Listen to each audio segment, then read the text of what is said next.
Tonight, I point at the wheel, Richard opens a door, and James reads a manual. I don't own the copyright to this song. Please don't sue me. Yes, hello and welcome to Toby Gear, a show that is completely unrelated to another popular British motoring show.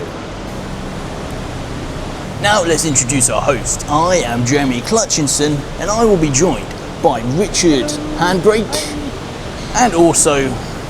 Oh, hello, I'm James July.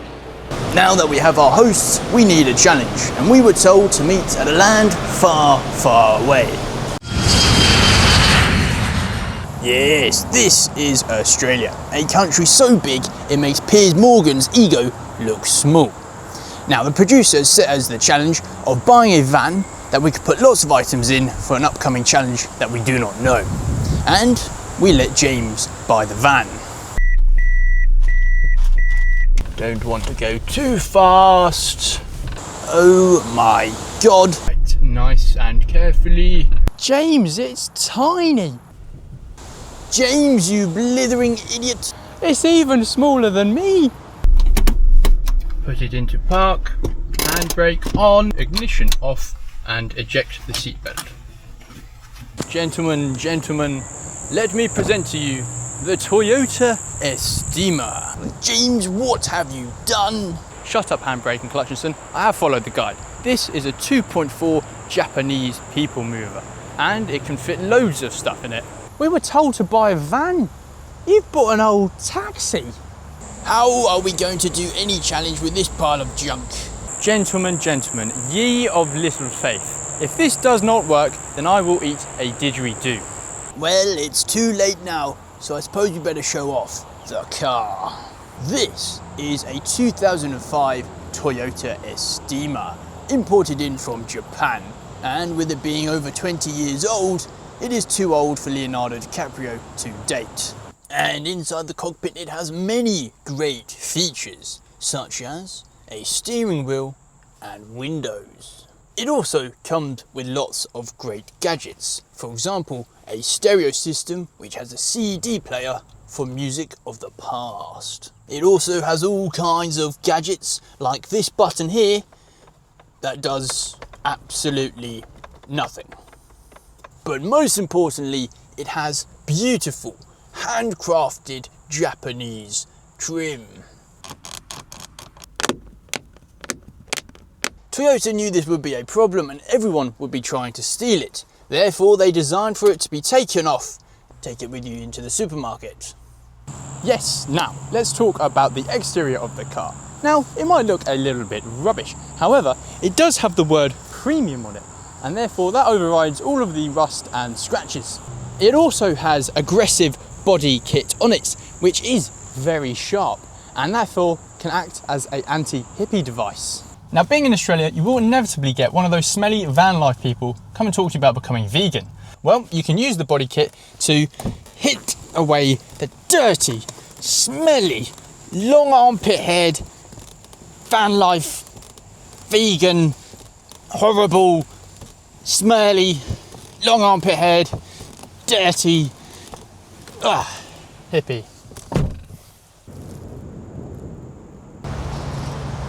And once you have eliminated the hippie, you need somewhere to put the body. And the Toyota Estima has a large boot. It was actually designed to carry sheets of glass, and as a result, when you translate the name Estima, it translates into sheet box. Talking of, where is James? I don't know. I gave him the manual. Something about it can drive forwards and backwards. James, you blithering idiot, that's in Japanese. What are we gonna do if we break down? Oh god, what is this? It looks like a challenge. Right. Congratulations on making it to Australia, which is 31 times bigger than the UK, and that you will now be doing a lap of. What? You must prepare and test your vehicle for such a long and dangerous journey. In that? Oh, cock. I better go and start eating that didgeridoo.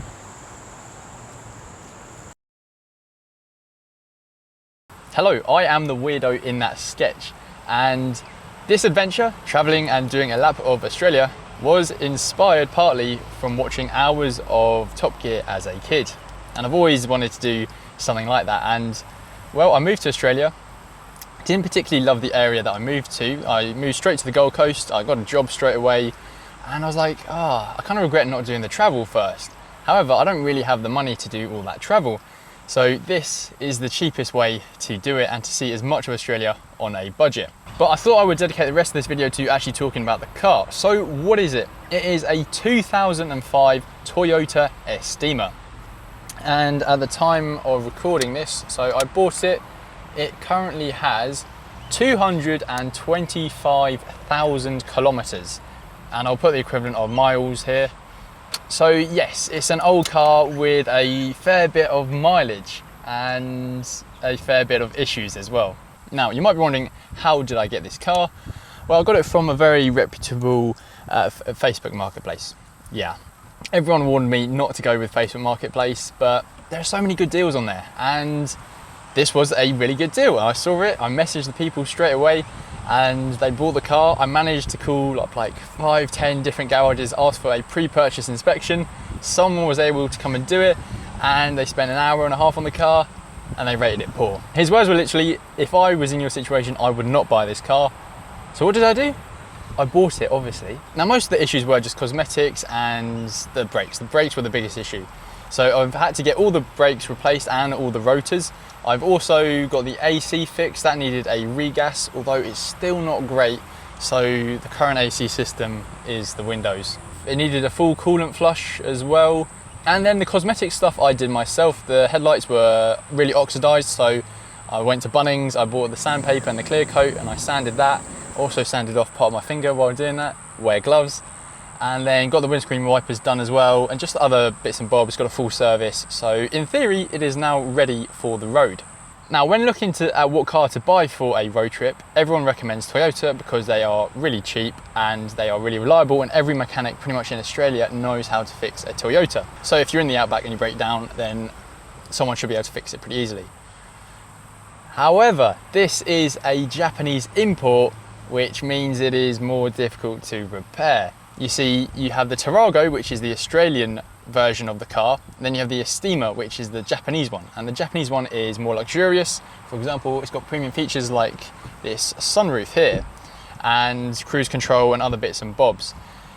But because it's a Japanese import, mechanics don't like working on it as much, and it's a bit more expensive. So if you think about buying this car, just beware that that is another issue that you might come across. Now, I wanted the Estima mainly because of the sunroofs, and I wanted the sunroofs for two main reasons. Because first of all, who doesn't want to sleep under the stars in the Australian outback? But second of all, when you want privacy, I can box up all of the windows and the windscreen wiper, and rather than it being pitch black, I can open these and have sunlight. So I can have privacy and natural daylight. That is a win-win for me. Otherwise, it would be like sleeping in a coffin. And talking of space, there isn't much. I am 6'2", and I'm able to lay down on the mattress, but there's not a lot of room, and like sort of maneuvering from the back into the driver's seat.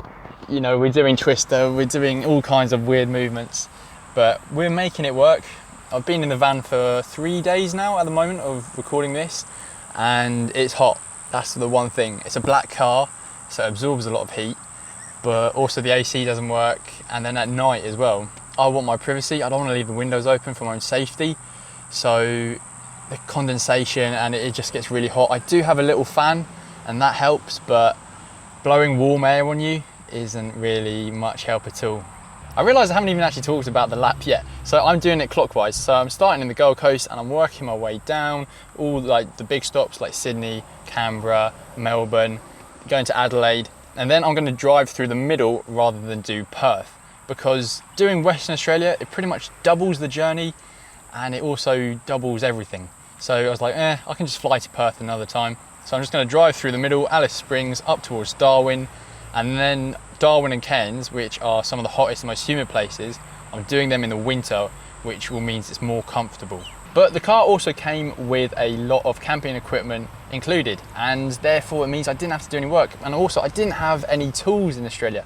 That's what really annoys me about van life, is like, oh yeah, van life, you save so much money, but you need a 40 grand van, about 20k to do it up. And then they also magically have all these tools. I moved to Australia with a backpack and a suitcase. I don't even have a hammer or a screwdriver to let alone make the bed.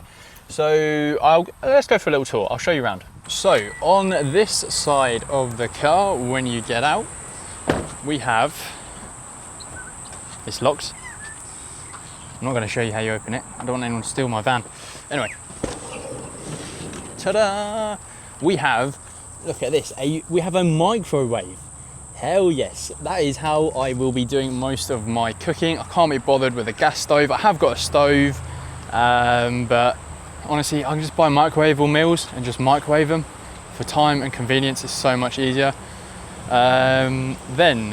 So you have the bed, which is here on a sort of struts like that.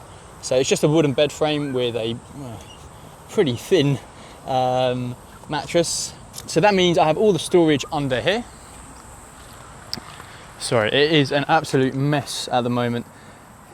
But yep, so under here, I just have lots of boxes, lots of bags and lots of storage. Then this is, well, I better tell you, the main benefit is this. This is a massive battery unit. And that means I can have power for multiple days. And the benefit is I can charge it using solar energy. So that is a massive solar panel that is foldable and I can keep inside the van. Like I said, I didn't really want to have anything on the top. If you have solar panels on a surfboard, it's obvious you're sleeping in it. So yes, big power unit. It did come with this fridge, but I don't keep that plugged in. I just use that as storage because it uses too much energy. And yeah, so literally just plug in the microwave my meal for 2 minutes, unplug it, and that's everything I need. Then also, because I'm creating content and also I just want to be connected, I have invested in a Starlink.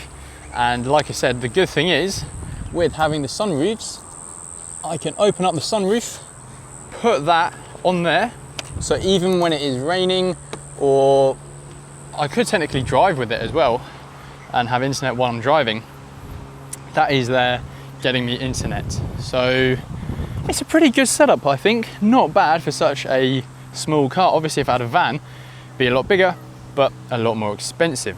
So literally got a bed, I've got power, and I have a microwave. Like, what more do you want? That's great. Now you might be wondering, what is the name for it? Every car needs a name, and I'm gonna call it the Toyota Stinky. Yes, it's not a great car, it's a bit stinky, it's a little bit rubbish, and I think that's a great name for it, the Toyota Stinky. So this is what will be getting me around Australia, and hopefully both me and the car make it. And I'm starting to fall in love with it a little bit. I don't want to say too yet, or too quickly, but 100% I'm liking what I'm seeing so far. So make sure to follow along to see if me and this car will actually make it around Australia, and obviously there'll be a whole load of adventures along the way, so stay tuned.